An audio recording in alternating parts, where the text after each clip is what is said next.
நாம நினைக்கிறது எல்லாமே நடக்கிறது இல்ல. திடீர்னு நாங்க நினைக்காத ஒன்றை இந்த வாழ்க்கை நமக்கு நடத்தி தரும்.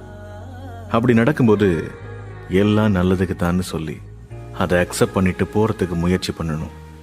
ஏன்னா இந்த தற்காலிகமான வாழ்க்கையில எந்த ஒரு முடிவும் நிரந்தரமானது இல்ல. எல்லாமே தற்காலிகம்தான். எல்லாம் ஒரு நாள் மாறும்.